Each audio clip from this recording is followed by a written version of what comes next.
AI와 함께하는 50년 전 오늘. 50년 전 황당했던 가정미래법 이야기입니다. 1964년 11월 14일 신성일 어맹난 당시 최고 스타의 결혼식이 그랜드 워커힐 호텔에서 열렸는데요. 하객과 구경꾼까지 4천여 명이 몰렸다고 합니다. 인근 도로가 마비됐고 예식장 입장권이 되어버린 청첩장은 고가에 안 거래되기도 했다고 하는데요. 이런 초호화 결혼식과는 달리 식도 올리지 못한 채 결혼한 사람도 많았던 시대였다고 합니다.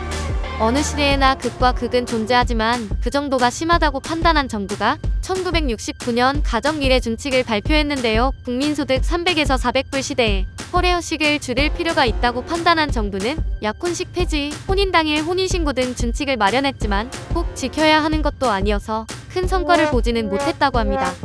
평생에 한 번이라는 생각에서 또 남의 눈을 의식해서 여전히 빚을 지면서까지 돈을 썼던 건데요.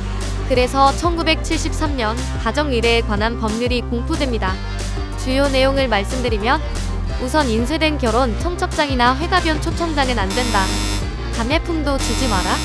대중음식점에서 음식 접대도 금지. 식장에서는 양가 부모와 주례만이 가슴에 꽃을 달 수 있도록 했습니다. 청첩장이나 초청장을 보내거나 감례품을 주면 50만 원 이하의 벌금을 내야 했는데요. 6월 1일 이 법 시행을 앞두고 5월의 마지막 주말 전국의 결혼식장은 하루 내내 숨가쁘게 새신랑과 새신부를 양산해냈다고 하는데요. 화보를 보면 몰려든 하객과 결혼식장에 붙은 빼곡한 신랑 신부 명단에서 당시 진풍경을 엿볼 수 있습니다. 이 법이 얼마나 복잡하고 황당했으면 당시 대한뉴스는 별도 설명 프로그램을 만들어 극장마다 영화 상영 전에 틀어줬다고 하는데요. 기준이 복잡하고 애매해서 결혼식과 장례를 앞두고 되는 것과 안 되는 것을 관청에다 일일이 물어보는 조심성경까지 생겨났다고 합니다. 자칫 벌금 폭탄을 맞을 판인데 물어보지 않을 수가 없었을 것 같은데요. 그 여파는 곧 곳곳에서 불거졌다고 합니다. 인쇄된 청첩장 금지에 맞서 손으로 직접 쓴 청첩장이 등장한 건데요. 선대이 서울 로컬뉴스란의 실린 기사 전문을 소개해드리겠습니다.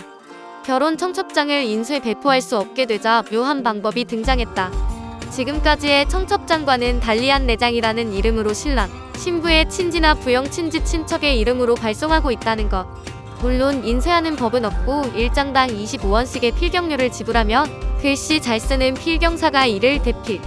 간략 한 메모 형식으로 사진을 가장하여 청첩장을 돌린다는 것. 그 청첩장의 형식은 알립니다. 안내장 XXX 귀하로 시작되어 신랑 신부의 인적사항과 결혼식장 시간 등을 써서 실질적인 청첩장 부시를 한다나 개인이 인쇄된 청첩장을 돌리지 못하게 하자 잡지 등 간행물이 결혼 공지를 해주겠다고 나서기도 했다고 하는데요. 세계에는 다양한 이상한 법이 있습니다. 몇 가지 소개를 해드리면 먼저 스위스에는 밤 10시 이후에는 변기물을 내리는 것이 금지되어 있다고 합니다. 이상함을 넘어서 황당하기까지 한데요. 그래서인지 처벌은 거의 하지 않는다고 합니다. 밀라노에서는 공공장소에서 늘 미소를 지어야 한다는 법도 있는데요. 위반하면 최소 $100의 벌금을 내야 하지만 장례식장, 병원에 갈 때는 제외라고 합니다. 그런데 지키는 사람도 단속하는 경찰도 없다고 하는데요. 대체 왜 만들었을까 하는 생각도 듭니다. 오스트레일리아에는 정식 교육을 받은 사람만 전구를 갈아 끼울 수 있는 법이 있는데 벌금은 우리나라 돈으로 약 10,000원이라고 합니다. 그런데 문제는 벌금이 기술자를 부르는 것보다 훨씬 싸기 때문에 있으나 만화법이라고 합니다. 잔칫날 초대해 놓고도 잔치국수조차 대접할 수 없었던 50년 전 가정미래에 관한 우리나라 법률도 이런 희한한 법률에 버금간다는 소리를 듣지 않았을까 싶네요. 다음 편도 기대해주세요.